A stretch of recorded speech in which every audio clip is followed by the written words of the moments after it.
All right. Welcome to the first Premier League racing week in review. I'm Cameron Arendt. I'm the number 3 car. I'll throw it to you guys. Dakota Nichols, 24 car.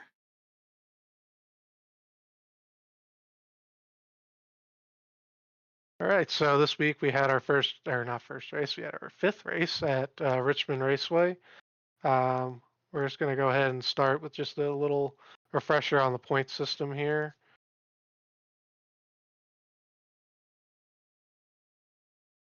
All right. So we've got our race points are just 40, 38, 36, 34, 32 for the top 5, give them a little extra points. That is just one less from each position down there. Bonus points are applied to regular season points. As it states there, most laps led gives you 3, fastest lap gets you 2, pole position also gets you 2, and then if you lead 3 plus laps led, make it a little hard, can't just stay out. You get a point for that, and then if you gain the most positions from your race start to finish, you also get a point. Playoff points are completely separate from your regular season points. So at the start of the playoffs, your points for the playoff charges will be reset to the 2,000. Your playoff points can also be earned to be added to that 2,000 through pole positions, fastest laps, and wins as shown. And then you can also get top 8 in regular season points, get playoff points awarded, also as shown. And in the playoffs, that it's one round of 3 races, and a championship race. Top 4 from the round of 8 make it to the championship, and it is strictly based on points. So no win and you're in with the playoffs. However, there is win and you're in to the playoffs themselves.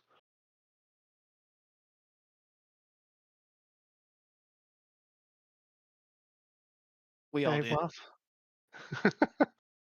Bites me in the ass more times than not.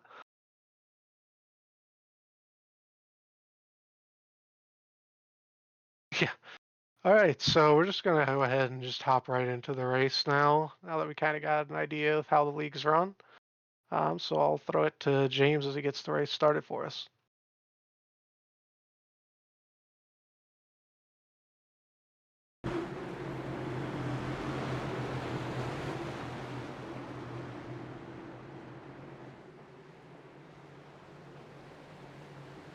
Racking up the bonus points. You say nothing surprising, but actually going into this week, I was kind of skeptical.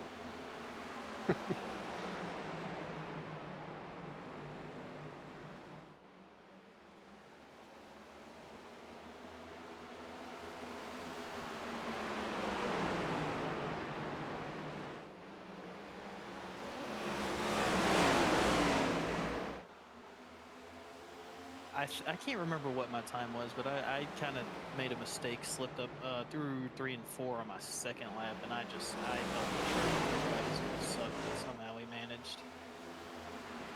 Sorry about that, James. It's really a technical racetrack. You can already see a I little bit of lost it in front of you, bottlenecking so I going wasn't into sure 3. if That you was a went down big low issue because of me throughout the or race. not. I think a lot of our cautions came right there. No, I tried to step Um, out on me too. how'd you Sorry. guys feel about the entry? Me personally, entry to 30 wasn't as hard, but it's really easy to overcook it and slide up the track. And you saw it right there with Brandon a little bit coming up into me. Able to keep it straight though. Yeah, I don't know. Turn 3 was a little tough. I didn't have the issue that I normally do with accelerating off of 2 or off of 4. I don't know if I was just taking care of it a little better than normal, but uh, like I said, I missed it in 3 all 3 qualifying laps. So I really think we just had a little bit more grip when we took the green. I think when I looked, it was 4 degrees cooler, and it doesn't sound like a lot, but you definitely feel that. oh, there's our first yellow. Let's go back and Very take. early I don't in know the why race it's here. staying on Griffin. I selected most exciting. So we'll go. Clearly, the wreck wasn't that exciting, I guess. Jackson might disagree with that. But yeah, From the looks of it, I'd say he will. but yeah. So turn 3, like you talked about, Dakota. And the big issue, so what you have here, just from my point of view, you've got two guys running the same corner two different ways. And so it looked to me like Jackson was really backing his entry up, trying to get that cut down out of 4, and Cameron was more drive to the center and then let it drift up.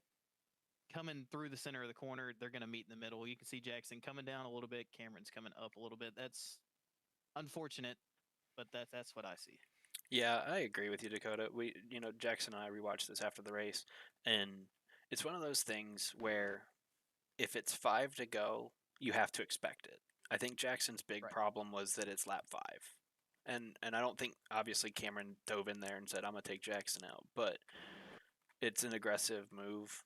But you know what? Passing was at a premium. I until the tires wore out, you weren't passing anybody. So I can't fault you for it, Cam.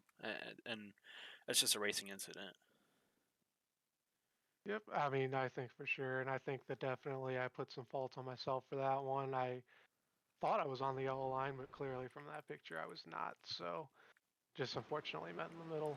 Yeah. I mean, like Dakota said, Jackson comes down about a foot. Cam goes up that same foot, and they meet.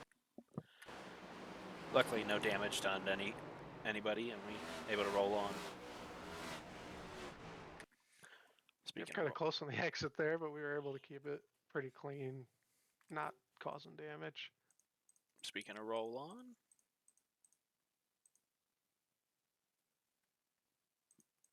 and we're green. Okay. Yeah, let's roll into our next green flag run here. Where's the restart? Oh my gosh. Go leader. To the restart zone. Lap 10.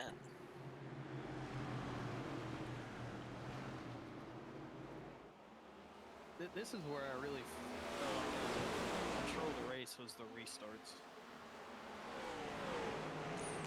I was able to get pretty good jumps out the box. Like you said, passing was at a premium, so if you could get out front, you can really control the guy behind you. Miguel was super aggressive on restarts. He was. I will say honestly to a fault. He really wore off his tires pretty quick. But he was definitely he was gonna make sure you knew he was there on restarts 100%. Well, and he was awful hard on himself after Sonoma, but and I didn't run North Wilkesboro, so I don't know how that went. But he was fast at Vegas. See, he's been really fast all season. He got tangled up in a lap 2 wreck at North Wilkesboro, and then Sonoma being the technical monster it is, he didn't really have a good night there. And I think he really came into Richmond as something that he was familiar with and kind of like a redemption arc. And he really made his presence felt. Yeah. Absolutely. And I mean, I think I can speak for everybody except for James. Everybody had a bad race at Sonoma. James came out happy with that one. Not without controversy, but a little bit. Dakota, I haven't gotten to talk to you about that. I've talked to Cam, I've talked to Jackson. What was your thought as we watch you just dominate this race continually? About Sonoma? Yeah, about the ending. Yeah, so I was actually just going to touch on that. It's a multi-variable finish. So I'll start with the first variable. I don't know if there would be any controversy at Sonoma if fuel wasn't as big of an issue as it was. Oh, no. Of course, that's what we wanted, and so that's great. I love that was a variable because this is what we wanted. As far as the wreck goes, I think that's a move anybody's going to make. I think the only problem was it got overcooked a little bit. Yeah. I don't really see it as a controversy. Anybody's going to make that move. Well, especially if you're within striking distance on Jackson at a road course, that's the only way you're going to get him. And I told Cam and I told Jackson, I tried to get him in 10. If you rewatch it, I drove it in there. I'd been beating him in 10 that entire run. and I tried to shove him wide to get the bottom because I knew that if I got the bottom, he wasn't going to cross me over on his older stuff. But he held it. He kept it planted through 10, and I got to his bumper again in 11, and I did not mean to dump him, but that's how it happened. So No, Yeah. and I agree with that. Honestly, it's a move anybody would make. You hate the outcome, but you know, just what the honest answer is. If you got another chance to do it, would you do it again? I mean, the only thing I would change is that I didn't want to spin him. Like I told him I was like, I meant to get to your bumper, I meant to use it. But you know, he's on older stuff, so he's going slower through 11. We're hooked together, so he had to like stop to make the corner, and all those variables resulted in him looping it. I'm just glad that you were so far behind that he didn't lose second too. Yeah, it worked out for everybody. I mean, I know he wants to win the road courses. I mean, we all know he's been an alien. A few experiences, at least that I've had with him, he's super fast. But I also think that we're getting a lot closer to him. Yeah, he's made the But cardinal sin of helping. yeah, but he did tell me after Sonoma that he was done helping me because I was within half a second of him. So it's we'll see. I know we got Watkins Glen coming up. I think that's probably one of the reasons Jackson was so mad about that. It's less about the move because I think anybody would make that. It's just I think road courses have been kind of a given for him. Yeah. And the way that race worked out, it wasn't. Yeah, and I know that's a week ago now, and we're on Richmond here, but I was shocked at how much fuel you guys had to save. I mean, less so you because you pitted 2 laps before me, but like Jackson said, he saved 2 laps per run. That's wild. I didn't save a drop. I also think it's something Cameron pointed out to me. I stopped and I've been messing with iOverlay, so I turned all my iRacing black boxes off. So I just took auto fuel, which was a no-no. Yeah. Auto fuel is terrible. I know that now. Ovals you can get away with auto fuel because you're really not burning much more fuel than it thinks that you're going to. But road courses, you're going to burn way more fuel, especially it just depends on like what gear you're in for corners and stuff. Yeah. So auto fuel. Really Well, hurt me. and I think you and Jackson being almost a second faster hurts that. You know, I was naturally a little bit slower, so I saved a little bit more just in how I was driving it, but. And that was the other thing. I know I pitched a big old fit for a couple days after that race, but I think the reason I was so mad about that finish was I practiced for a week to be as fast as Jackson, and that actually hurt me. Yeah. Yeah, I was feeling really good, and then you guys started talking about the laps you guys were running, and I'm like, all right, well, we're running for third, folks. So. All right, you're in lap traffic here, Dakota. First of many. First car, there's Jim. I really have always enjoyed racing with Jim. Even when he's not in the race, he doesn't really mess up the race any other way. He's really good about getting out the way. He's very predictable, and I really appreciate that. Just to back my dad a little bit there, you did get Richard first, but he had spun down to the inside, so he was off camera. Oh, I missed that. Yeah. You were right. I did get Richard first. I do recall that. Yeah. It's on pit road for the second time tonight on lap 28. I tell Cam all the time, like Jim gets his feet under him, he's gonna be a problem because he won the first race at Daytona, so he's got the works. That was literally 36 hours after I set up his rig. It was wild. But he's a real life racer. He grew up racing autocross and stuff like that. So, like he's won at Daytona in real life before. So I like. Yeah, a little bit. But like you know, his brother, my uncle, was like, oh, you know, he's gonna be better than you at some point with this. I'm like, I don't doubt that. I'm not worried about that. He's gonna figure it out and he's gonna be good at it. But I'm gonna have fun racing with him. So. You know, I think one thing, because, you know, I do a little... I race in real life myself. I think the one thing people struggle with going from real racing to this is you don't have that butt in the seat feel. Yeah. So you kind of have to, like, train your eyes to feel stuff, if that makes sense. Yeah. No, for sure. And like Daytona, we were just riding around trying to make sure he figured out what he was doing. And at some point, if we go back and look at that race, he nearly junked it in that first big wreck with you and Jackson. And I actually had him stop in the stall behind me to make sure he clicked off his fast repair. And that came in clutch later when he actually needed it. But Yeah, that's something I wish they would fix. Because if you've got 10 seconds of damage, it's going to take your fast repair, and that just doesn't make sense. yeah. Clicking off one more. I think that was Stewart. And he gets into the wall right behind me there. Yeah, that's old 88 Cropley there. They had some problems. Real Him and tough on old tires. yeah, He made the race interesting for sure. I don't know if it was in a good way, but he said he had just gotten a new rig and was feeling it out. I think in the Discord. So yeah, no fault to him. I mean, he didn't do anything wrong.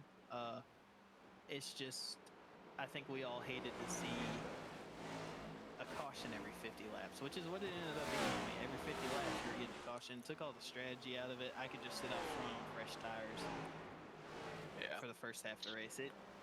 That's the exact opposite, I think, that we want with this car, because this car doesn't have tire fall off enough for it to be a strategy. So right. And I mean, as you've already established, it's very hard to that outside road to get going on these restarts, so it tends to get pretty jumbled up and before it gets singled out. I'm gonna start blinking here for a couple laps. I think I went in the red here for a couple laps. Well, boys, want to skip ahead to the next yellow here? We can do that. Yeah, let's go for it. It's just me out sitting up front here. Let's get going. All right.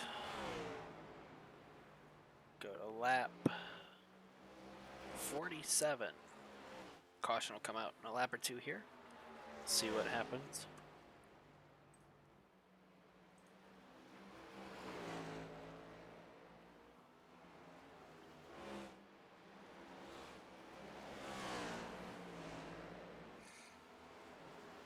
Dakota out to a nonchalant 4-second lead over Cam. Yeah, no biggie.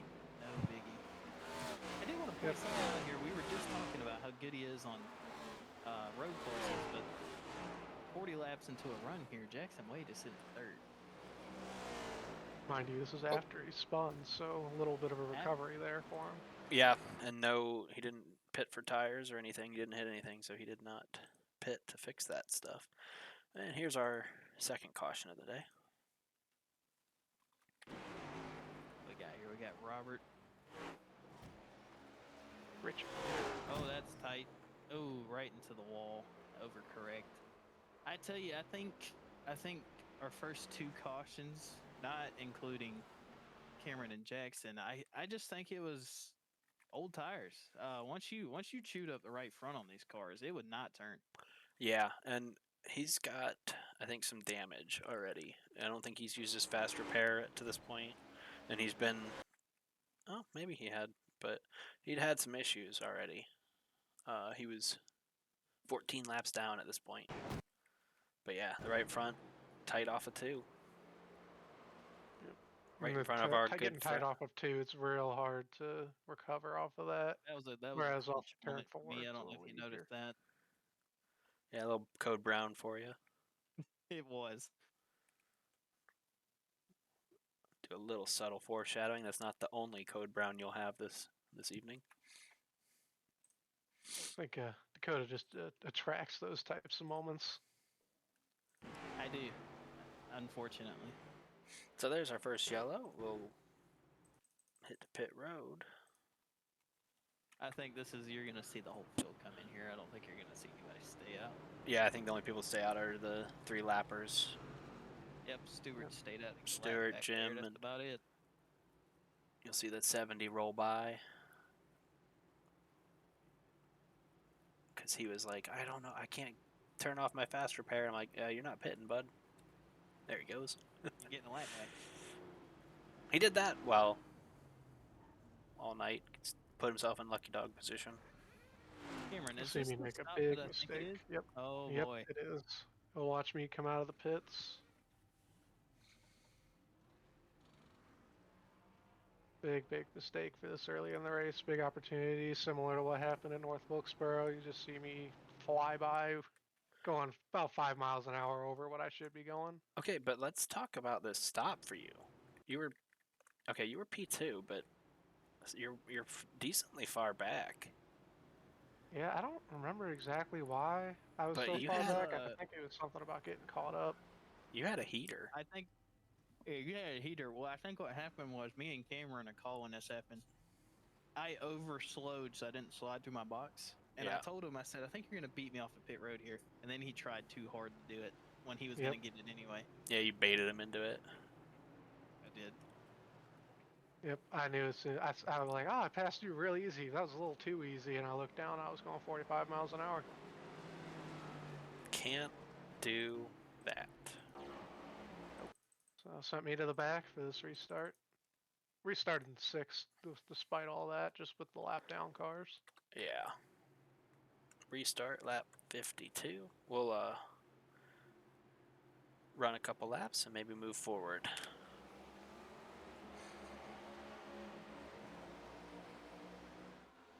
That bottom line was the place on the restart. I couldn't tell if it was because I was getting a good jump or if it was just the outside line was greasy, but I mean the outside line just never did anything. Yeah, you struggle there, and oh, that's my Got a turn. big spin here. My turn to loop. This is my Code Brown moment. And again, just like with Jackson, I'm running the corner different than you. I don't think we hit in this corner. No, not even We net just both code. spun. See it stepping out on you, stepping out on me. A little synchronized spin without the synchronized spin. I was able to keep an eye going straight, but probably sacrificed a little bit of my tires there, locking them up. I The fact that you held on to that was impressive. pleasantly surprised that was a yellow. I could totally have seen it not being one, with just the two cars behind me. I think the only reason it was a yellow is because he spun right in front of me. Yeah, because we should have got that caution before you touched the grass. I think we did.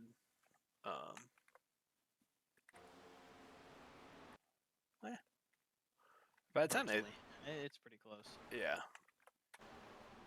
Really glad I didn't pound the wall there. Real close. Yeah, that's a pretty good wheel job tonight at the wall.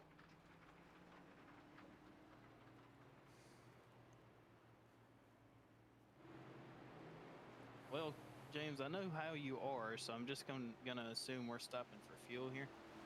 I stopped to check my tires and make sure that they weren't like obliterated because they were fresh and we didn't have a whole bunch of sets. And yes, I do top off because I'm already there. So That's something I wish we could have got to see play out was the fuel, which I know tires were a bigger issue, but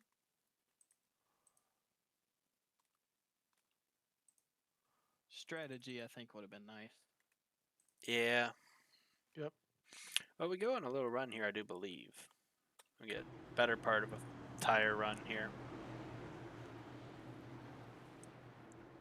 Got some big battles going on for second, I believe, after this restart, from what I remember.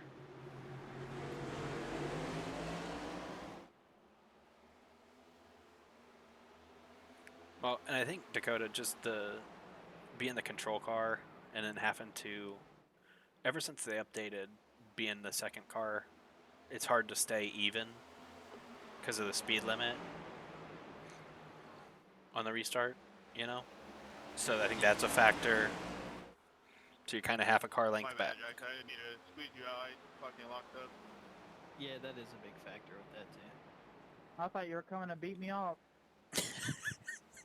These short tracks, it's a little harder to get a jump on the outside. You don't want to accidentally get to the line early. Well, and again, like I know it got me at Martinsville on an official shortly after they changed it. Like I was doing 65 to the leader's 60 or whatever.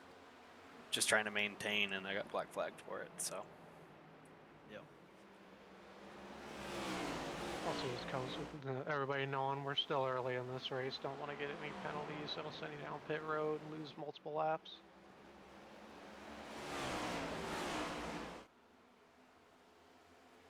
believe me and Miguel go side by side for about 5 to 10 laps here.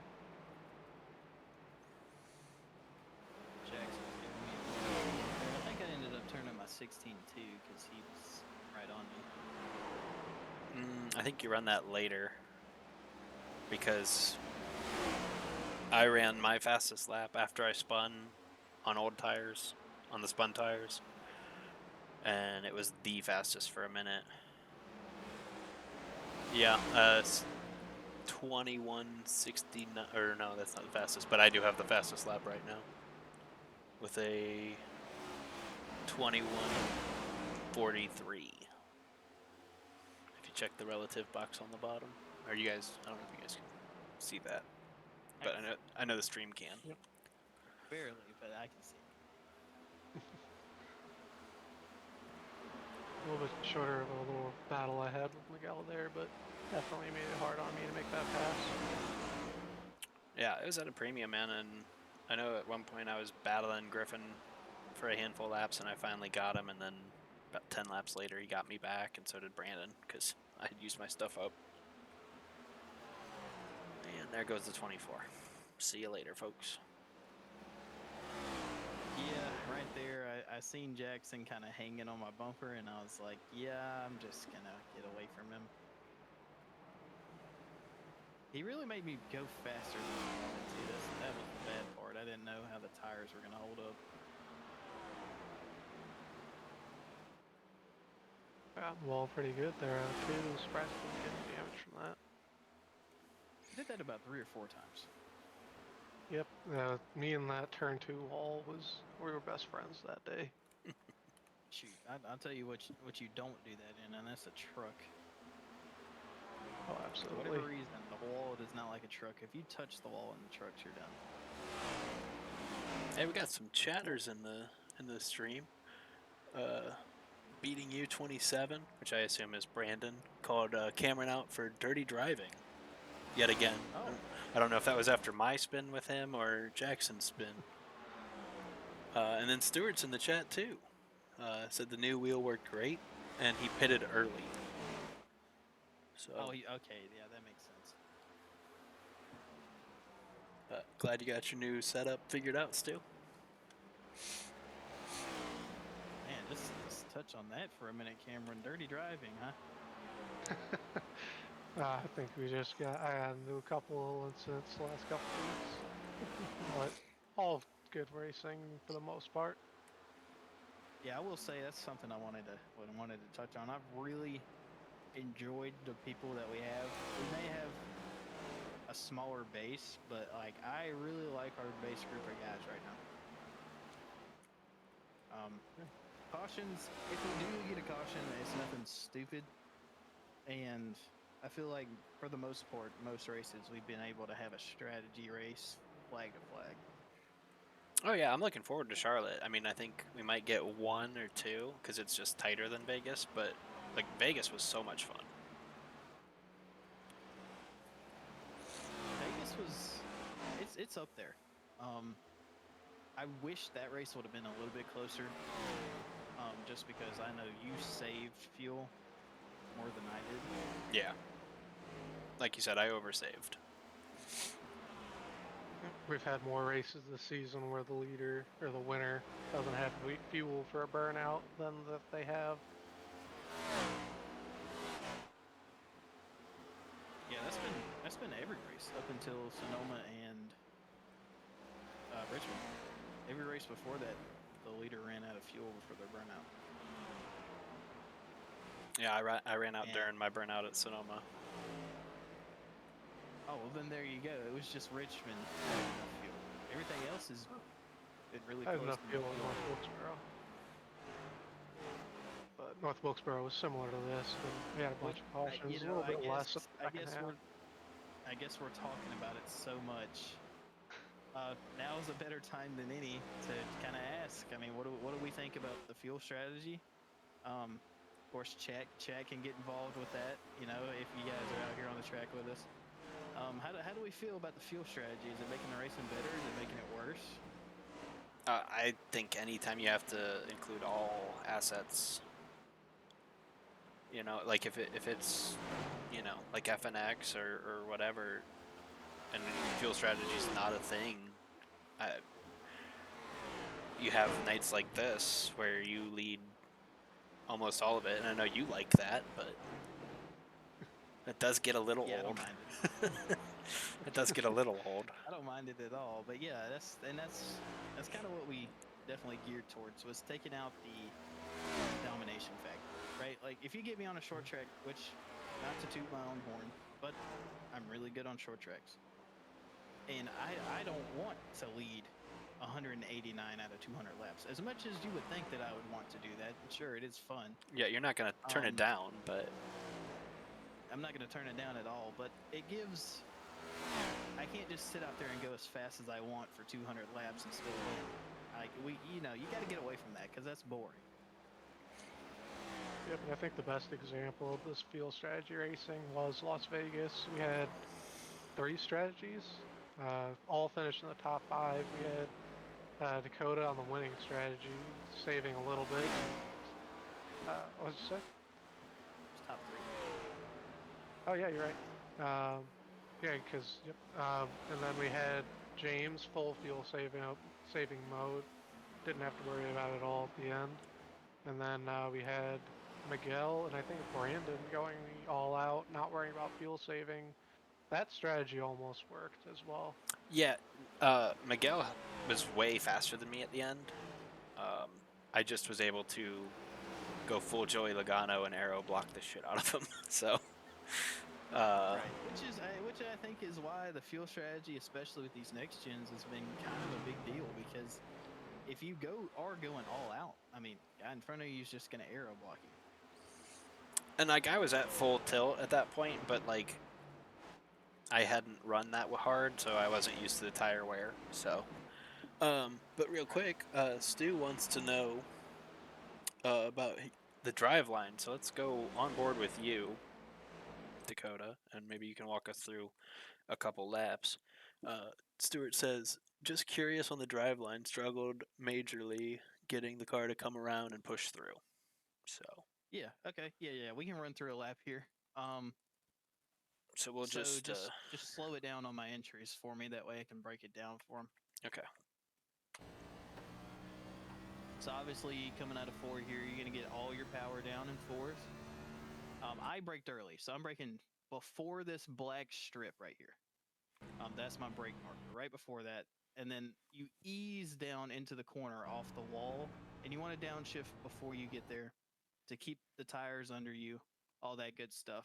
Now, center of the corner right here, we're going to drive down to the yellow line and just hug that until we can go full throttle off the corner as straight as possible. And of course you're blinking. Of course I am. Now, down here in 3 and 4, this is probably a lot different than what anybody was doing. I'm braking before this white line. I don't know if you can see it across the racetrack. I'm braking before that white line, and I'm down to 4th right after this white line. Then you're just going to trail brake down to the yellow line, hold it, and then as soon as you can go straight off the corner and get the power down, you're going to do that. It's all about just slowing your corners down here. So both ends, that's trail brake down to the yellow line, and then I slowly come off the brake, slowly go back to the floor. I call it a dance with the race car. There should never be a dead moment in your pedals, especially at a track like Richmond, any short track. If you're coming off the brake, you're getting on the gas. If you're coming off the gas, you're getting on the brake. There should never be a time where you're not doing anything with your feet. I will compare this to what I'm doing on the last run when I have fresher tires than you, because I'm not that far off, but I'm definitely harder on the right front, as we've talked about. Well, what I'm interested to see if you'll go to your in-car here is my wheel input versus yours. I do think that's your right front problem. I will say one thing I did notice with, I believe, you, James, and Jackson is I think he's just backing up the corner a little bit would have helped you guys a lot. I noticed you guys would get down into the corner and then wash up, whereas I could keep it a little bit further down on the track. So this is, what are we at here? 34 or 35 on tires here. So I'm already hurting. Right.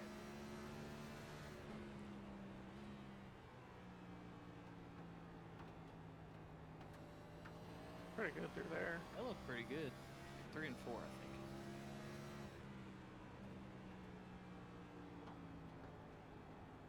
A little bit of wash up, but Okay, overall pretty alright, decent. so to play that back a little bit, and I'll show you the big difference. It's just 3 and 4, and it's not even the whole corner. Like, you're entering fine, but if you'll notice in your center, you start drifting off that yellow line. Then you got to turn back down So to you get have off of it. wait. You're having to wait to get on the throttle when it starts turning left again. If you would have just trail braked and kept it on the yellow line, you could have gassed up quicker. And then you, like you said, you call it a dance. You know, you get off rhythm for a corner, and then it's 3 corners, 4 corners 100%. that you're off rhythm, and now you've lost 3/10 to Miguel there. Yeah, well, when you get in a rhythm in a race car, that's when you're gonna do your best, because you kind of enter that flow state of like what you're doing. You're just gonna mirror that every lap. You're just doing the same thing, like your brake point's the same, because you enter that state of rhythm. Once you get out of that, I mean, you're struggling. To Miguel here. Oh.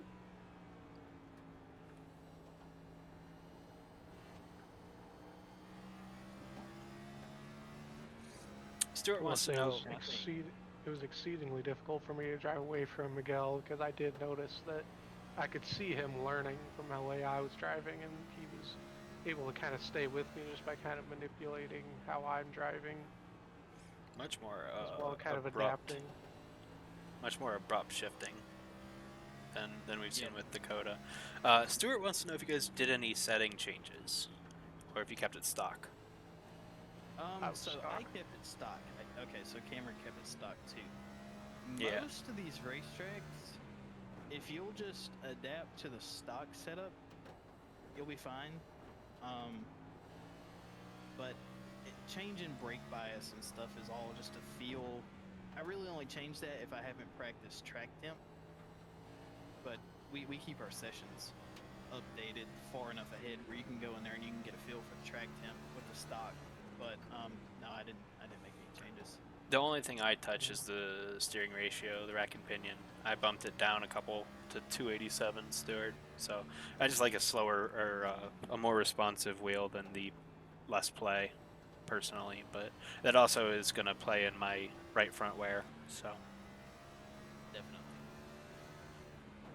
The only thing I Although really I mess think that with would've now made your- is. Go ahead, Cam. Oh, I'm sorry. The only thing I really mess with now, I used to mess with brake bias a little bit. The only thing I really mess with is the steering offset a little bit. If I want it to be a little bit more comfortable, but it's really more of a comfort thing. But I did not do that for this race. no, you're turning so much here. What were you saying, Dakota?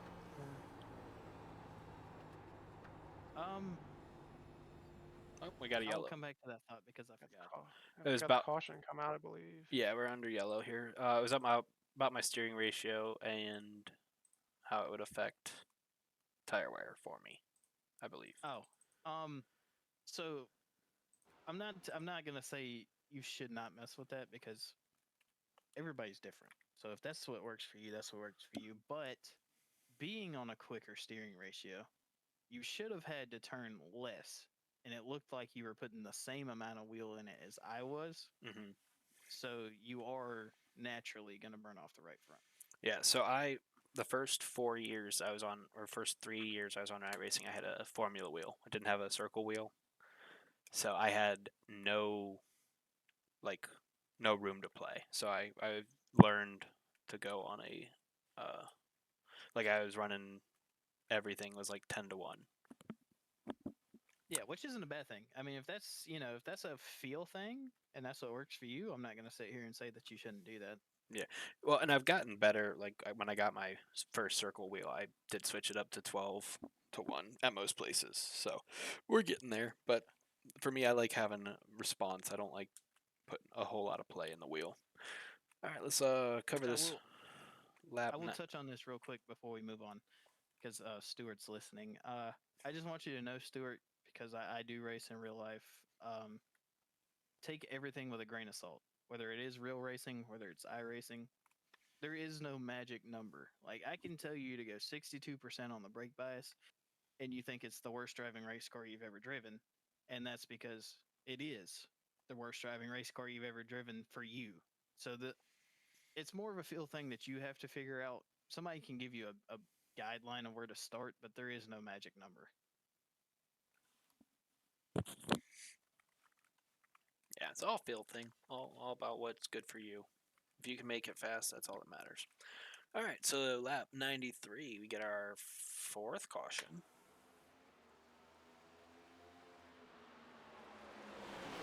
Stewart and Richard, they were battling pretty hard back there, and it's kind of fun to watch. Oh, Stewart's gonna pull it off the wall. He didn't know. Yeah. I don't think he knew Robert was on his inside. That's unfortunate. Yeah, I think that's like we talked about earlier with Richard is, you get tight, and he finally gets a bite off the wall, and unfortunately for everybody, Richard's there. Yep. I think they just met in the middle too. I think Richard actually came up just a tiny bit right before they made contact, and just met in the middle. He probably did, but Stewart coming off the wall as fast as he did was definitely. Yep, that him was the in. root cause. But when you're fighting to keep it off the wall, I mean, it does catch. I mean, you're so far turn left, there's no stopping that. Yeah, I mean, if we can get to the old right front or left front. Oh, here. it's crinkled. That thing wasn't turning in the 50-acre field. Yeah. Oh. And there's a little detailed tour of Richard's car. There's your little bit of industry secrets. Go ahead and take note of the shock package. Yeah, I mean, you're damaged. You finally get it to bite, and it's just in the wrong part. That's just an unfortunate thing. Short track racing. And look, Dakota arrives on scene. Again, another Brown moment.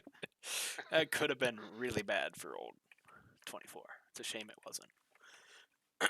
Anyway. Oh, I'm sure everybody else would have wished. We can, this is another pit stop situation for everybody. Yeah, should be everybody coming in again, I'm sure. Look at the lead you and Jackson had. It's just me and Jackson. Good grief. Oh, they're all there. I think I definitely pit on this. We're all there. I don't know how y'all got here. I think we got held up by some damaged cars, and that's the cause of that. Gave me a pretty free pit exit. I was determined not to speed this time. Yeah, no 3 cars speeding off the end of pit road this time. I don't do it twice. I'll do it once. I won't do it twice. Jackson almost got you. Yeah, he almost got me. I seen him leave his box, and I spun the tires in first gear trying to beat him. I will say one thing that did catch me is not practicing that pit exit is probably what got me, because I expected it to be a lot closer to that final pit box. Yes, it's a good about 20 feet.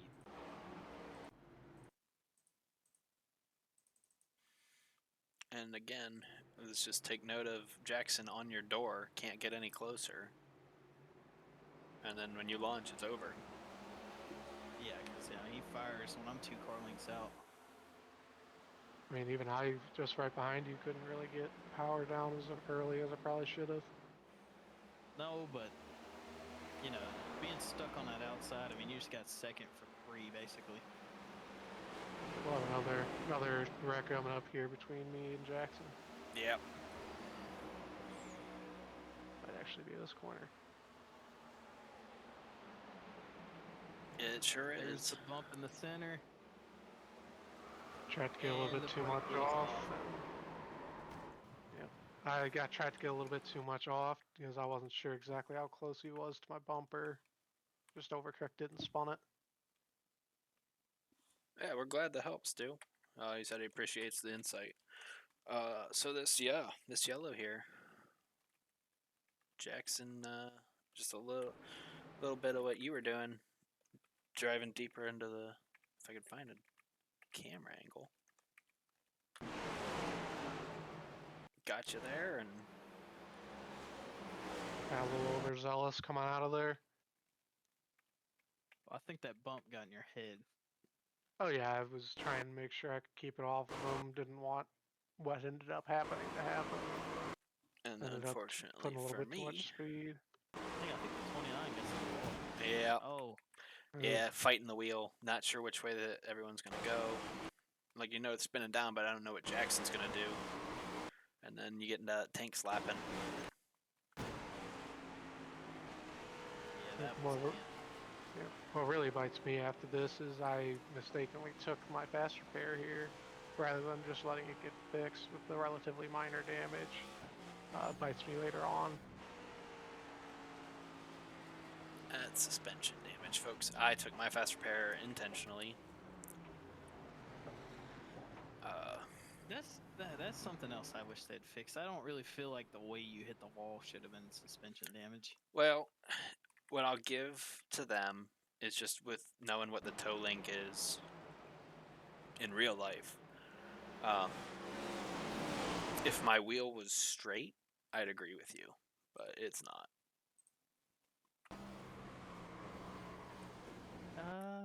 That's fair. That is fair. I knew as soon as I hit that it was. And like I hit the wall enough testing in Charlotte today and not breaking the toe link to know flush versus turn like that. But yeah, so I knew the toe link was broken before he said it. But so we took the fast repair and just on to the next.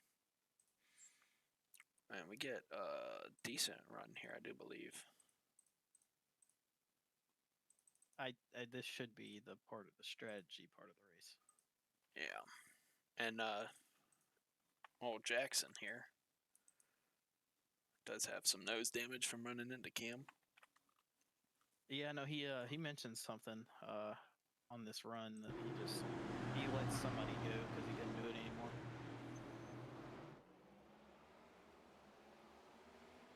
Which He's is able crazy. to nerf 'Cause that you wouldn't damage think, right. well, that's the thing. You wouldn't think Richmond would be a track where that damage would affect. Gotta wonder if there's something else going on underneath. Well, behind you, it wouldn't be a problem, but once you step out, then it would matter again. Because he's not getting the air where it needs to go. Yep. I think that's what happens here. I think he was able to stay behind me for a couple laps, keep second, but as soon as I got out of draft distance, essentially, I think that's when he was starting to feel it. Yeah.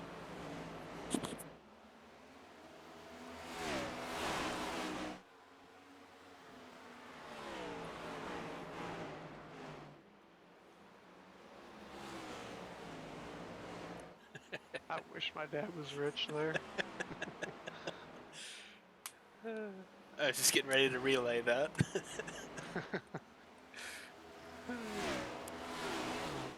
I'm assuming that's Brandon. Based on the I 27. do believe it is. I wanted your opinion since I've just made this a boring race already again. I tried to do a little bit of like the Rainbow Warriors style car, but like iron. What do you think? It Definitely gave, has a little bit of that in the new Exalta scheme that they had. I don't know if they're still around, but a couple years ago for William Byron. it gave like the old school TRD vibes, like with their like red, yellow, orange, white gradient paint scheme, if you know what I'm talking about. Yeah. Like I think De Benedetto ran it a few years ago at Darlington. Yeah, so I thought that's kind of what you were going for with whatever your little anime theme you've got going on lately. No, this one's just a Japanese company. Most of the time I do like go for a more anime style core, but this week I was like, you know what? We're just gonna go for like a Japanese vibe. And here, Certainly a lot less and- infuriating to follow than that U-Haul scheme you ran in the FNX series. Oh boy, they never got to see the U-Haul scheme. But I'll give everybody a backstory on the U-Haul scheme because I already told James what it was. U-Haul stands for hauling ass. yeah, it's infuriating. Yep, and when you ran that scheme, that's about all you did. Phoenix. Yeah, that was the whole point, and I think it worked because I think it pissed James off for about 3 weeks. Well, what was frustrating is like I got a good restart on you on that second restart, passed you and whoever else was in second. Went from third to first, and then you had to fight back and get the lap led. I couldn't lead a lap from the pole, so Had to have it. you led. I think you led 149 laps. No, I don't just give them away. I say that. Well, you gave away North Wilkesboro. Well, no, and Talladega and FNX. I was like, here, James. I said I would. He literally pulled off and let me lead. And then wasn't it Brandon that killed you in that as a lapper? Oh yeah. Speaking of, Brandon's right here. Oh yeah. In the I think chat. he tries to forget that he wrecked me at Talladega. As a lapper. I don't know if I ever told you that story. So me and Brandon were in a voice chat during that race, and he was like, I think after that wreck, he was like, "Well, guys, I'm wrecked out," and I was like, "Yeah, I know." Oh man. Yeah, so here you're seeing the effects of Jackson's nose damage. He held Yeah, Miguel it's up as big long as he time. could. But if you go, Yeah. we'll look ahead. There's Miguel, and where's Dakota's in a different area code. Oh, my bad. Let's just go back to where the racing is. My fault. Just out here turning time trials. But no, it's crazy. Like what I was just saying a minute ago. Like Richmond's a short enough track, you wouldn't think aero would affect you, but I mean it's plain as day right here. Jackson's doing all he can to keep these guys behind him, but once they get in front of them, I mean they're gone. And here's where I'm using up my tire passing.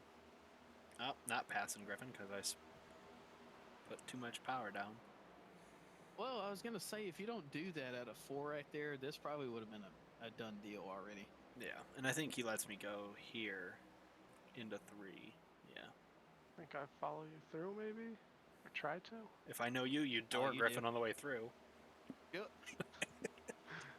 I will say, as boring as this race might have been from the lead, Dakota leaving 179 laps, or 189 laps, Yeah, let's give him rather, his out of credit. 200. 189. As much as I didn't want to do it, it was fun coming through the field a couple times. Oh, that. Oh, There it is. All right, we thought. Oh, what the heck? Y'all We two thought are Cameron was magnets. We're getting a little feisty back here.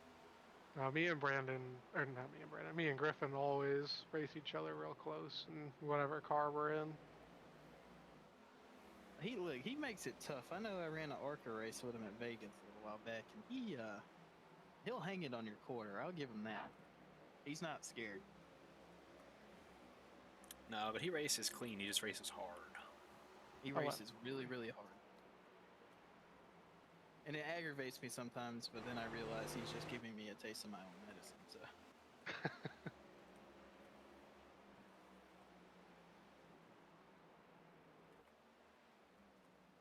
Should get a pretty long green flag run here. A little bit of strategy coming back into it. God, I love that paint scheme so much. I appreciate that. I was really proud of it. I wish I didn't see it on the track the way that I do, but oh, he slapped the wall. That's what's going on there. I was like, he slowed down a little bit. Yeah, he's fighting. Yeah. That's gotta, dude. I don't know. I'd have a hard time running with wheel damage that long. I know I didn't do it Tuesday at Darlington. I gave up. So, shout out to Jim. He's a better man than I am. Yeah, I told him, I was like, just run all the laps that are available to you. And he got it down. I don't know if he's run it at this point yet. Looks like maybe.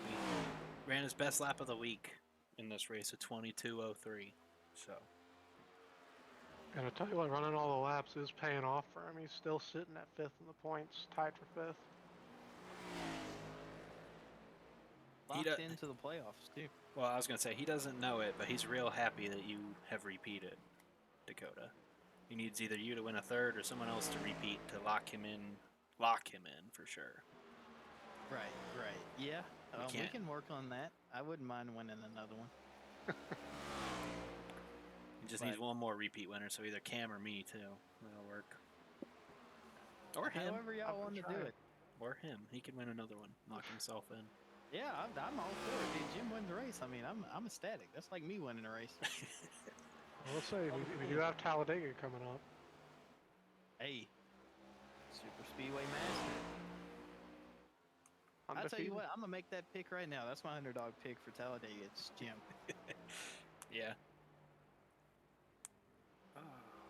Maybe he's not even an underdog. Maybe he's like that's the pick. I was gonna say, can you call him it an in on underdog, given that he Draft won his only super speedway race? Yeah, lock the pick in on Draft Masters. That's your guy.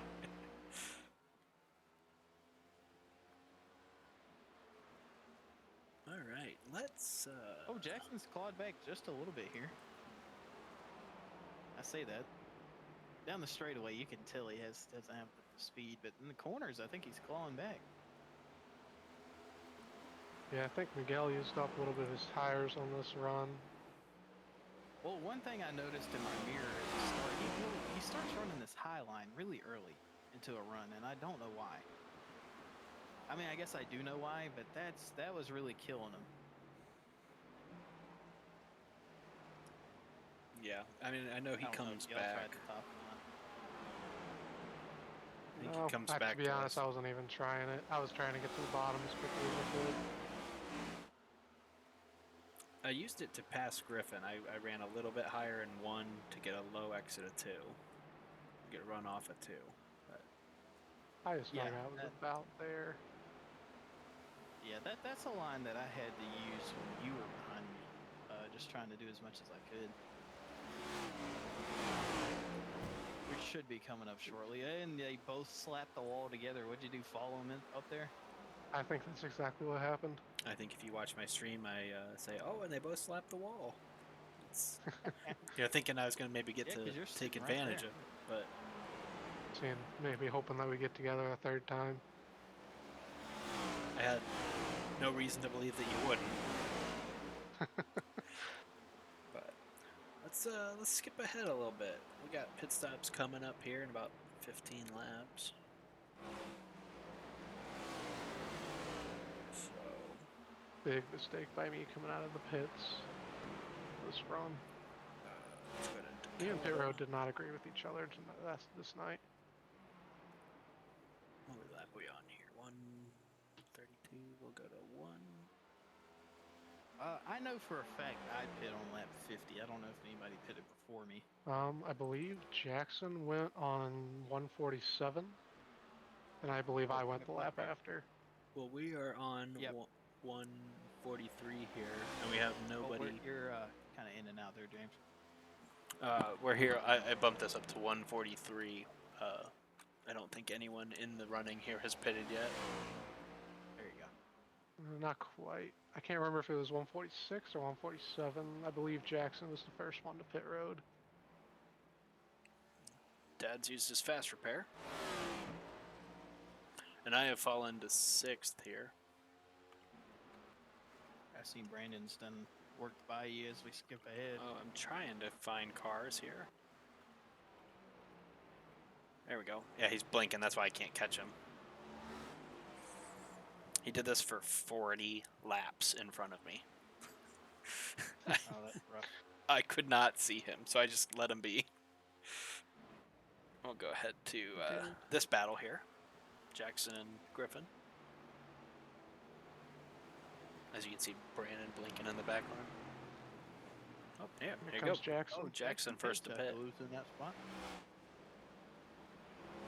Probably really wanting to get that damage fixed.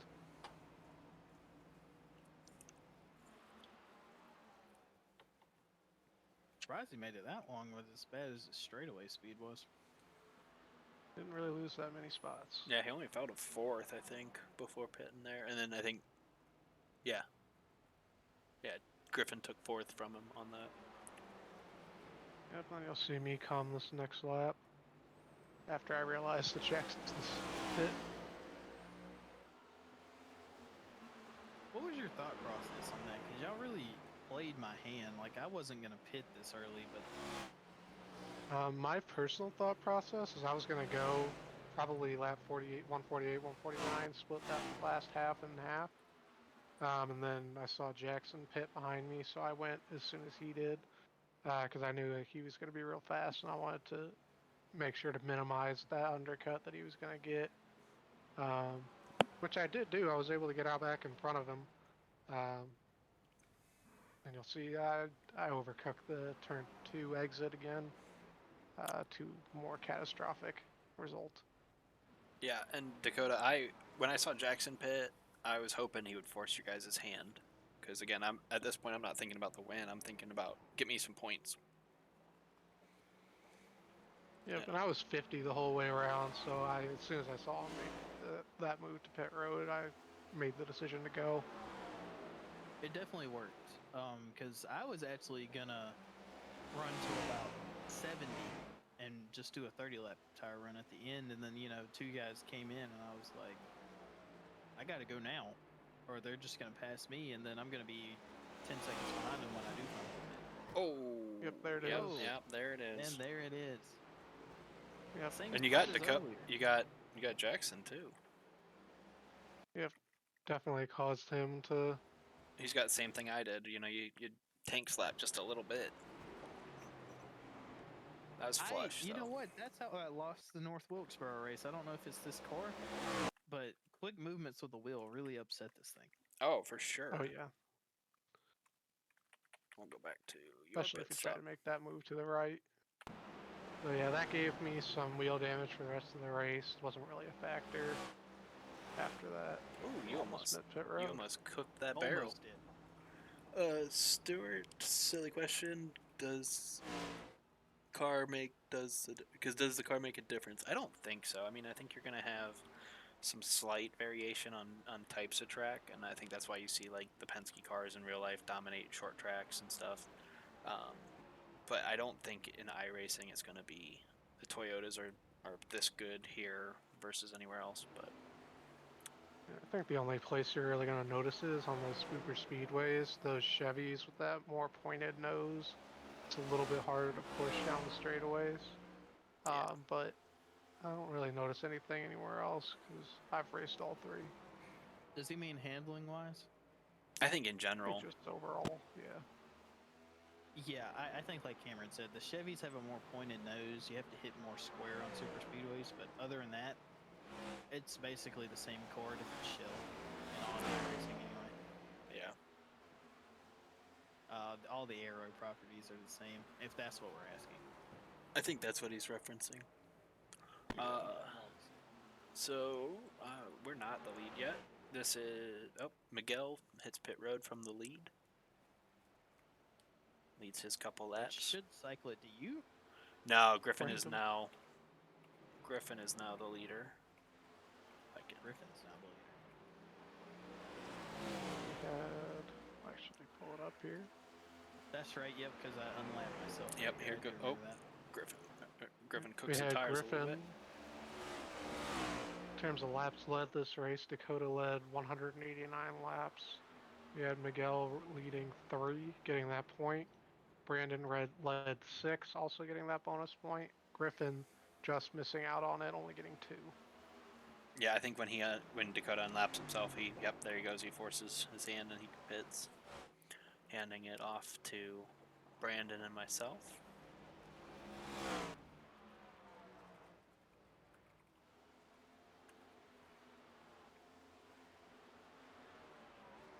I know from our chat that Brandon was saying that he was really struggling on old tires out here. Yeah, But he was I able would to figure it out near the end. I would stay on him, but he's blinking so much that it's gonna make it hard to watch. But yeah, I was really just hoping he'd pit, and I'd get to lead a couple laps and then pit myself and get my bonus point. But you'll see at the end of the run, he starts tagging the wall as I let Jackson You and almost Cameron would by. have gotten to him. You almost would have gotten to him when him and Jackson eventually get together. But we got the caution coming out real quick after that happened. Yeah, another reason I wish that this last caution would come 5-10 laps later. Because I was right on him when the yellow came out. Doesn't look like it from this, with how far back I am, but that helps. The harm, no foul there. I know Jackson drove into that corner deep, but the way Brandon was blinking, I don't think. Oh yeah, he had no idea where he was. I mean, yeah, he's in the wall, but you can't see because blinking. Yeah, I know I was blinking, but I don't think it was that bad. No, it wasn't. No.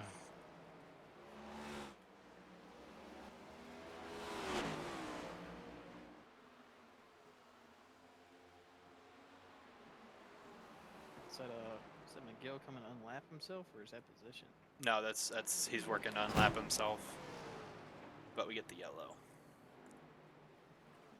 4. Looks like Richard maybe. Yeah, he Yep. gets a little help. He does get a little help. I believe that's 24, Dakota Nichols. Oh, it is. That's just a meeting of old tires and new tires, I believe. Well, I mic'd up and I said this in the race, but I'll say it again. And this is not me like trying to bash anybody. This is just more of a broad statement. I've raced around Richard all race, lapped him a couple times. So at this point, what lap are we on? 157. This is lap 159. Yeah. So we're coming to 40 to go here, and he's a lap down. You know, I'm all for racing around you all race, but with 40 to go, like right here, I feel like you should be moving out of my way. Or at least being predictable. Like as you said, like you knew if you got to Jim in that position, he was going to wrap the bottom and be slow on the bottom. So you go up to that second lane, because I was passing Jim in like lane 1.5 all night, because I knew he wasn't going to vary from that bottom line. So. No, and then the thing with Richard is, I lapped him a couple times before this. Sometimes he'd give me the bottom, sometimes he made me take the top. I never know which direction to go, and so I just took my line, expecting him to move out of my way, and that's just not what happened. And we met right here off of 2. You're doing 100. He's doing 90. Yeah. That math doesn't work. Ever. Anywhere. So.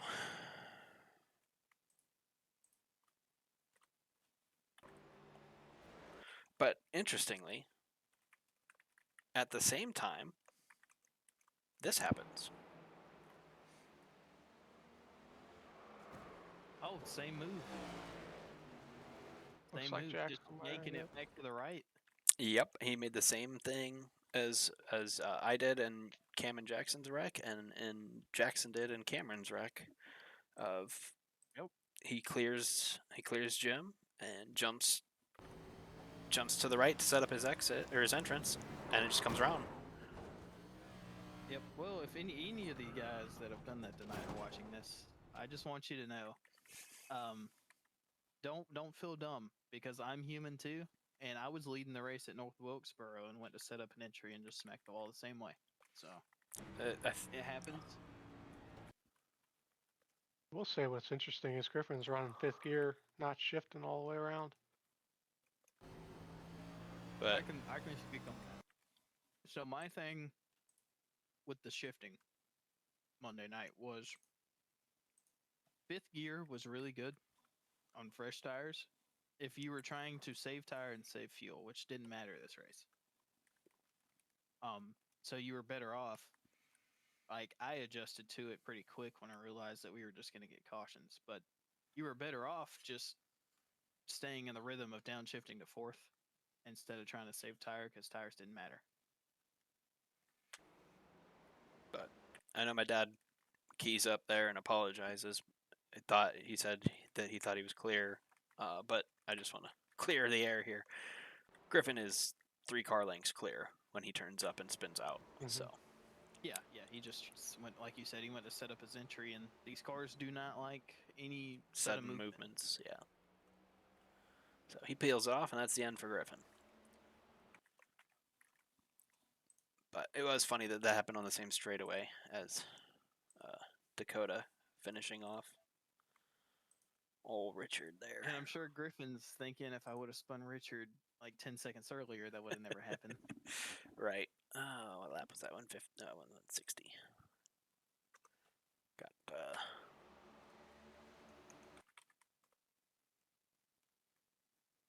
yeah, so we got the yellow here. We'll speed through to the last two that haven't pitted yet, me and Brandon. Griffin joins in the chat and says, never had that happen to me before. Yeah, it happens a lot in this car. It's happened to me. It's happened to 2 people tonight. Oh, These yeah. cars, for whatever reason, they don't like it. Yep, that Once rack, you get to spin them, there's really not much you can do. that rack and pinion is very gentle, very delicate, and does not like the sudden movements.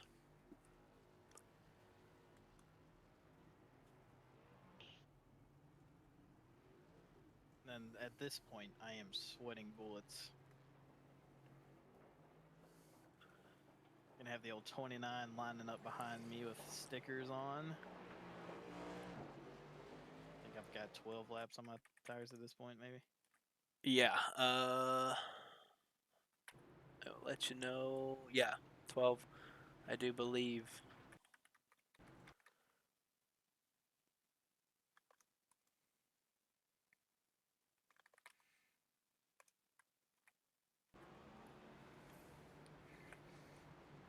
And you can tell when I'm sweating. Like I'm not warming up tires. I'm not doing anything. This is strictly business.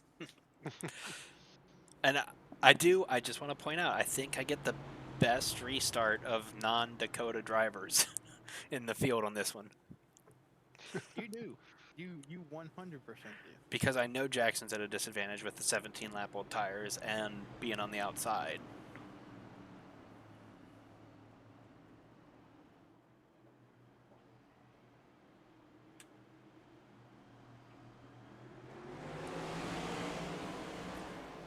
Like Yeah, you couldn't ask for a better restart. I'm second round. dead even with Jackson by the stripe.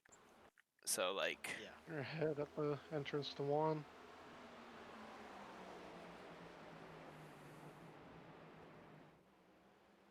And honestly, from the front here, I'm just hoping that Jackson will hang it on your outside for a couple laps. and I know he's not gonna do me any favors after last week, so I know I gotta drive it in deep enough. But now I'll do the, because now I'm pressure driving. See what my line looks like compared to yours. Yeah, so if you could have been in my headset when you cleared Jackson right here, you would have heard a big sigh. And at this point, I'm like, all right, it's time to drive the best 35 laps at Richmond I've ever drove. And you were there. I mean, this was probably your cleanest laps, best laps all night. Yeah, this lap is I do believe I set my fastest lap, either this lap or the next one. Yeah, right there, 21:43. One thing I do find interesting here, you're downshifting to third. Yeah. I've never seen that. It's just I got in a better rhythm with it on tires that way. I think we've discussed it already, where I'm probably over slowing and doing that. Yeah. And like there, I didn't shift. I think Really? in reaction to you there. I don't know, because you blinked and then I was trying all kinds of things, just trying to figure out what was best. So. You definitely maintained some. I was, like I said, I was sweating. I didn't know if I could make the tires last driving as hard as I was.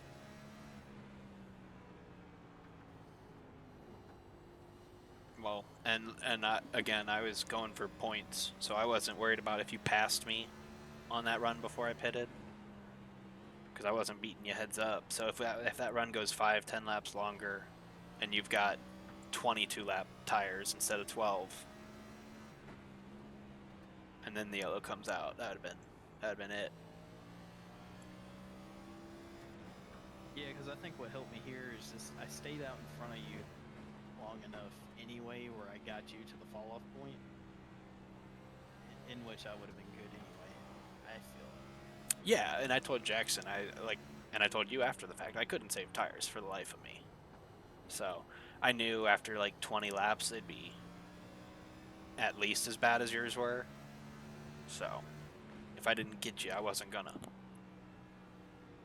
Right.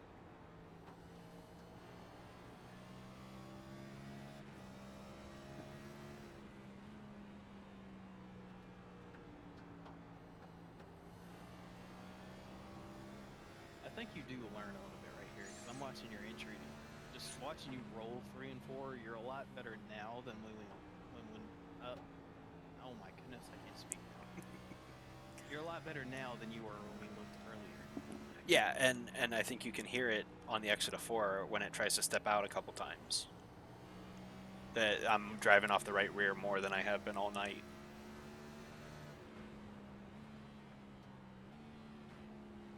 Yeah, if you could have maintained that for more of the race, because that's what I was doing the whole race. I think if you could have figured that out a lot sooner, you would have had the race. For sure. Next car's the leader. Yeah, next car's the leader. We'll be hearing that for 30 laps. Oh, I hear it in my nightmares. Good. Yeah. Good, because when we go to Talladega, I don't know how that's going to go. Daytona wasn't too bad. Daytona wasn't too bad because we sat behind James and waited for him to run out of fuel. Yeah, that was. Boy, you sure did. Hey, we did the same thing in a truck race at the Daytona for the Misfits series, and it was comedic as well. It probably wasn't for everybody else. We got us a little 4-truck group and pitted together while everybody else tried to figure out who was pitting and who wasn't. We just ran away with that race. They kept weaving down the straights trying to get us to pass them. We were just following them. I think we ended up like 150 was how fast we were going.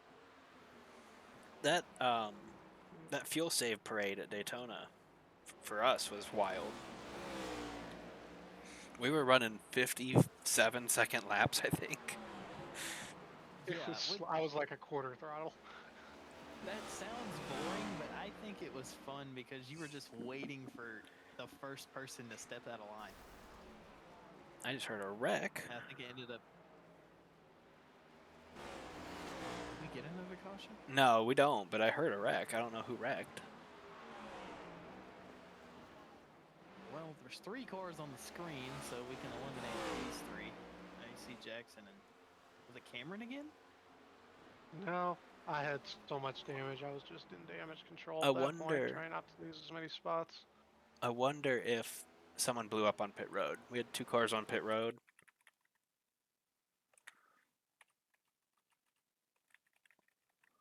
Yeah, the 88 blew up. Yep. Mm-hmm. Oh, yep, that's what it was. That's unfortunate, Stuart. Pretty dramatic. That The is smallest plume of smoke you'll ever see. That's unfortunate. Oh man. Oh, hey, next car's the leader. Next car is the leader. We can just... It doesn't get any closer than this. I told Jackson, I'm like, man, I just can't get any closer. I'm 7 tenths, 8 tenths, 7 tenths, 8 tenths. And, you know, Jim's my dad, but he's not going to throw himself and make himself the story to slow you down. So. Right.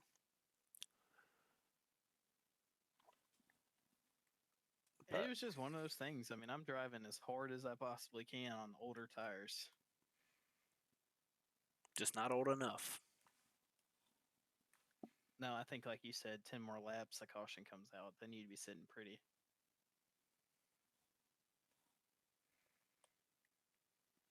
Be interesting to what would have happened if we did get a caution with like 10 to go or something like that. Oh, it wouldn't have mattered. Especially with James starting on the outside. It wouldn't have mattered. Starting on the outside with old tires. Overheated tires, especially compared to Dakota's. I know he's busting his ass, but like I'm busting my ass worse. So just plowing that right front. Yeah, you were definitely able to stick with them better than anybody else had this entire race, though. Yeah, but I had a 12-lap tire advantage, so that's why. Yeah. We'll cut to this last 5 laps or so. Let Dakota bask in his glory. Well, I'll bask my glory for 2.5 of these 5, I think.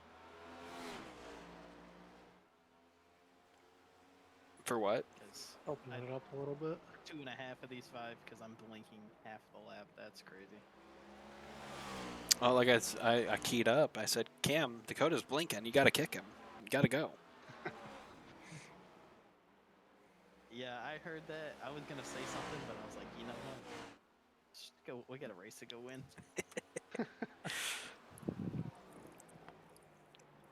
No, and as we've discussed, as bad as it wasn't as bad as Brandon's.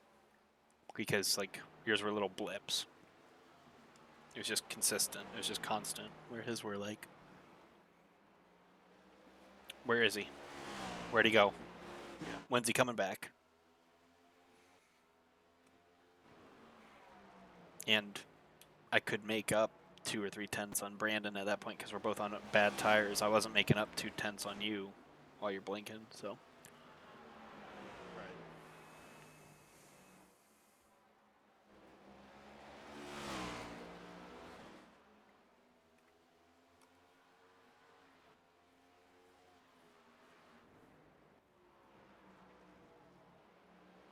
It is bad though. Yeah, it was worse than it has been in a long time. I know we had a storm roll through here Monday night. I think that did play part. But maybe we won't have that issue again because it's been pretty good for about 4 months. Yeah, we had a couple issues in the FNX with you blinking, but even towards the end of the season that didn't happen, I didn't think. No, I don't think so either. Certainly not as drastically. One more time for the old 24. Although I didn't really notice much in that championship race for FNX because I didn't have to look out my windshield and see it. All right. Just far enough from my mirror, I couldn't really tell. No. It's just the fact that I pulled the dumbest move ever, slowed down for pit road, and I was like, oh nah, Cameron's pitting. I'm gonna speed back up and pit next lap. How'd that work out for you? That was exactly what my goal was. I purposely opened up my pit entry to make you think I wasn't pitting. Yeah, it worked to a charm to you. There's the win for Dakota. Good old little burnout here. We finally had fuel to do one this season.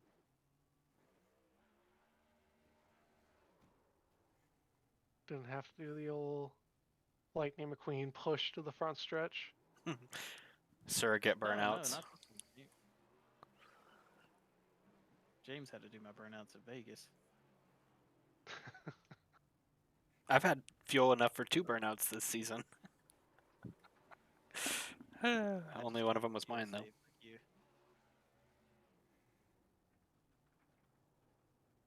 Trying to find exactly how much fuel he has left in this thing, the length of this burnout. It ends here.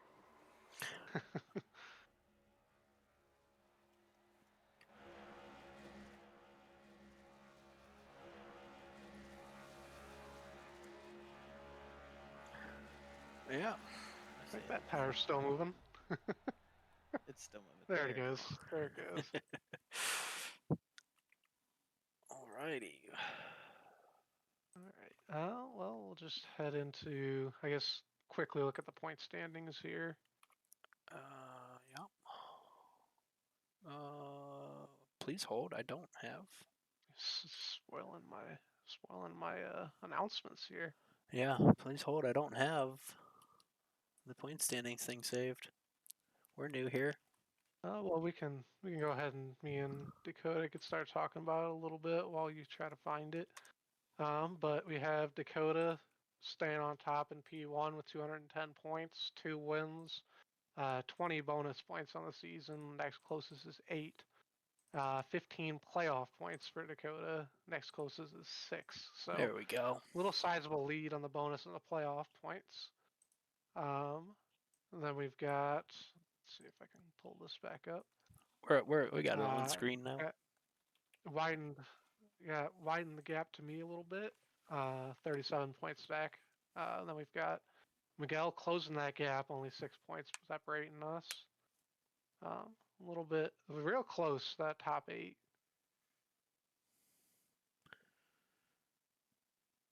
Yeah, 76-point gap through the top 8, and I know you touched on it a little bit earlier, but our top 8 end points will be. I do believe that's going to start our championship, or is it 10? Should be 8, right? It's 8, It's as far 8. as I 8 know. to the championship. Okay, so that'll be first round of the playoffs. And so we got a tight race there. I know Griffin made his debut with us at Sonoma, so he's only raced 2 races this season. So And he can there's win. a whole lot of opportunity. Yeah, he could win. I mean, we could have 4 more winners. 5 races left in the regular season, so Yep. we could have 4 different people win, and that's what we actually had happen the first 4 weeks of the season. I'm the first repeat winner this week. It's going to be interesting. As neck and neck as that race is, you like to say the top 8's locked in just because you got a couple guys down a couple races, but that win and you're in, just it adds a whole nother level of what can happen. Well, and that's And, that lends to the aggressiveness you saw from me at Sonoma. I had penciled myself in as the bubble, knowing that Jackson was going to be the favorite to win. But, like, I move him and I win, and it changes the complexion of the season. He's the bubble.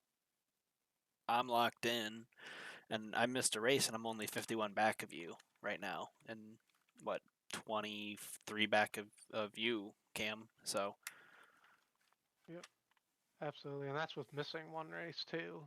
Can't forget about that. And so while we're on the points talk, we'll just go ahead and do our Charlotte preview real quick. So we've got it's a little interesting with how long the race is going to be. It's 200 laps, so our normal 1.5-mile race distance is 125. And with that, we've decided to do double points. So your leader or your winner is going to get 80 points. So definitely some room for the standings to really get mixed up here this next week. Yeah, it's something I know me and Cameron talked about it for a while, and I just think it's going to be our longest race of the season by far. and I feel like by far, and so we got some pretty good feedback on we try to keep everybody up to date on what we're doing before we get there, so that way you don't have any confusion. But I'm just gonna kind of branch off like Cameron said, 80 points to win. I mean, that's huge. If somebody who's already won this season wins that race, I mean, that's what I mean, Cameron. That would take me from 37 ahead of you to. I mean, what if you have a bad night, or if Jackson wins and he gets 80 points for that win, and I have a bad night and finish outside the top 10. I mean, we're talking he can move from 8th in the points to 3rd if everybody has a bad night, and it's going to be very interesting. I really hope it plays out the way we want it to. We played with fuel, and I do believe I'll let Cameron go into that. He played with a fuel for Charlotte, but I do think that we have it where it will be another race where there's 2 or 3 strategies that can win. Yep. I think that definitely we're going to get some similar racing, hopefully, to what Las Vegas was. A little bit different just with the design of the track being different than Las Vegas. It might be a little bit different in terms of your fuel strategy. But going off of that, with this race, the one thing we are doing different, well, not the one thing, but one of the big things is you get 5 sets of tires rather than normal 3, just to make sure we can get to the end of the race because it is so long. And yes, it'll be really interesting because I really think there's probably 3 to 5 different strategies that all have merit. And just to be clear here, since Dakota said you played with fuel, are we still keeping the 63% fuel cell? Yes, so Okay. 63% is Good. staying, Good to know. and it's really there's definitely room to save from my little testing that I did to make sure about changes we were gonna make. You can definitely save, and I will say that the fall off is not as great as it was for Las Vegas. So there's definitely some room to make some other strategies a little bit more valid. Yeah, I was gonna say I did a little bit of testing today, and the standard, like if you're going hard, is more in line with what I was doing at Vegas anyway. It's like the save isn't as aggressive because of the narrower track, and the wear. I think it plateaus earlier than Vegas's did, at least in my testing, until it gets bad. But like that middle of the Yeah, run, like you're gonna run 10, 15 laps, then it's gonna kind of plateau, and you're gonna run that same speed for another 15 to 20, and then you'll be like, all right, yep, it's time for tires. yep. It'll definitely be interesting to see what strategies people try to put in that race. So I guess real quick before we go off with Charlotte, you have to pick somebody other than yourself. Who do you think wins Charlotte? Start with you, Dakota. Well, you know, I'm looking at the point standings here, and I'm gonna make two picks. I know I probably shouldn't make two picks, but they're both looking at me right in the face here. You got the guy above James, and you got the guy right behind James. Miguel was, like James said, he was super fast at Vegas, and if based off James' testing, you don't really have to save as heavy.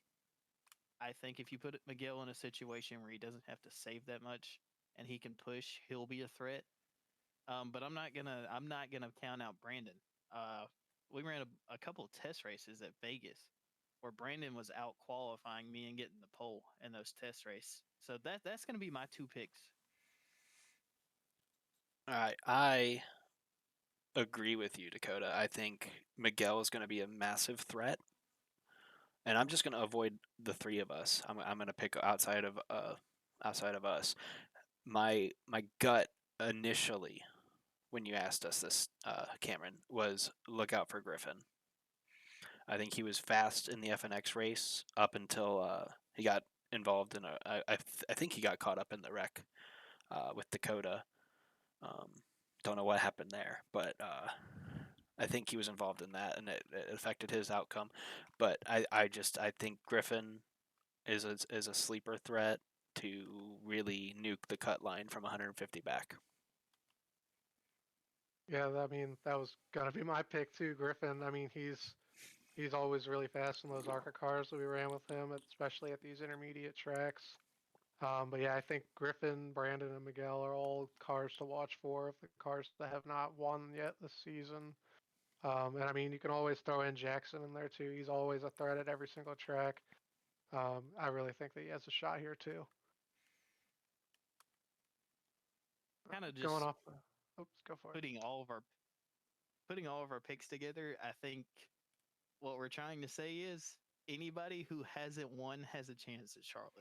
Yeah, and if we just because if we haven't picked you, it doesn't mean anything. It just means that like we've run with Griffin a lot. We've seen what Miguel can do early this season, because he I held him up. I don't think he was going to get to you, but like if you sputtered more than you did, I think he may have had a shot at you at Vegas if I didn't hold him up. So because he was flying, he was 6/10 faster than me, and I just threw it in front of him for 5 laps until I wore his tires out. So, but yeah, Griffin is fast at the intermediates. Jackson's fast everywhere. Um, it's just show up and survive 200 laps and you'll have a shot.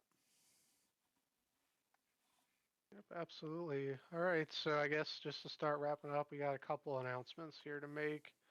We'll just head to the multi-class race first. So tomorrow night at 8 p.m. is when practice will open up.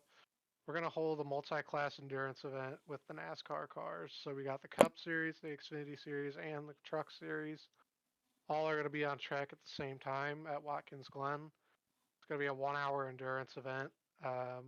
Just pick whatever car you want, whatever car you think you're the best at, and we're just going to throw them all on track and just have fun with it. We try to do a race every Friday, be it in the Cup cars or anything else. And this is something that I know that I was listening to the Dale Jr. Download last week with, I believe, Chase Briscoe, and they mentioned this, and I wanted to try it out. So start out with Watkins Glen. It'll be fixed setups just like our normal races, with the fuel set to 63% to every single car.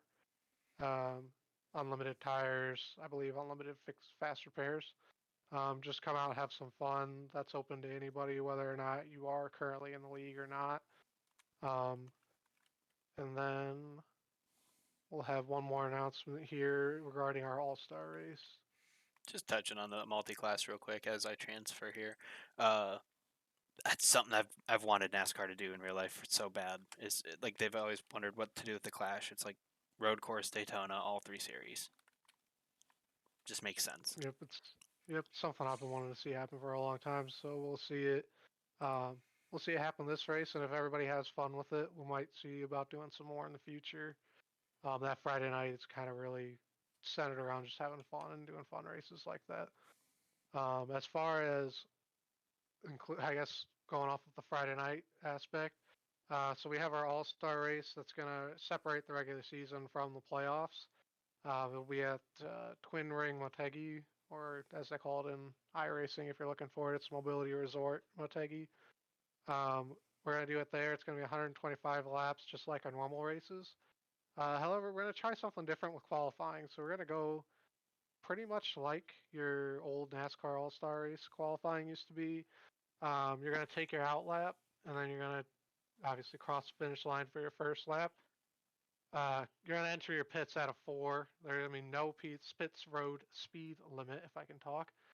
We're just going to clear penalties as you go, so don't even worry about it. You're going to have to take 4 tires and then come out and do an out lap, and your qualifying will lap or whatever run will end when you come back around. So this will be there's no innate system in iRacing to let us do this. So as we get closer, I'll inform you guys about how it will go.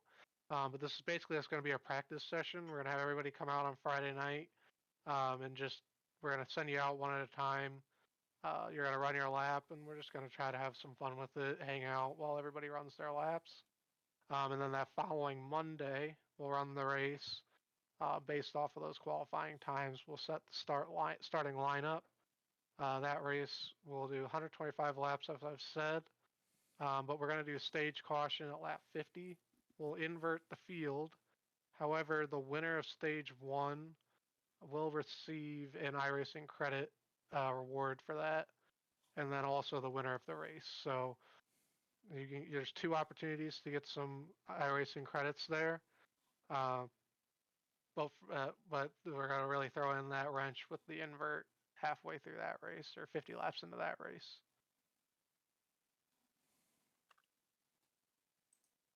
Also, I wanted to clarify. Nobody's going to be able to win the first stage and the race and get both credits. If that ends up happening, we'll go to the second place guy, and he'll get the win credits. Yes, 2 people are getting the win credits regardless of who actually wins them, so it'll just get revert to whoever's second. And obviously the winner of the overall race gets the higher reward just because it's the overall race, and that will default to whoever. If somebody does win both, then they default to the higher reward. But yeah, so that was fun. First little broadcast, growing pains a little bit sometimes, but wrapping up, we've got all the social medias on the bottom for the Premier Racing League. This video will be on our YouTube as well, and hopefully we can get the stream set up on YouTube as well. But we also have the QR code if you want to join the league. Go ahead and scan that. It'll bring you right to our page. There is a driver application that we'd like you to fill out if you do want to join. We'll get you set up to join the league from there. On the left-hand side of the screen, you have James's socials. On the right, you have Dakota's. And I'll let you guys say whatever you need to now. Lead it off, winner. Well, I really just want to thank everybody that showed up to the first broadcast. Like Cameron said, there's going to be growing pains. It might have been a little sloppy, but I feel like we did a really, really good job. I want to thank Cameron, you, and James for giving me the opportunity to kind of get this thing rolling. It's something I've always wanted to do, never really had the group to do it with. So I really enjoyed it.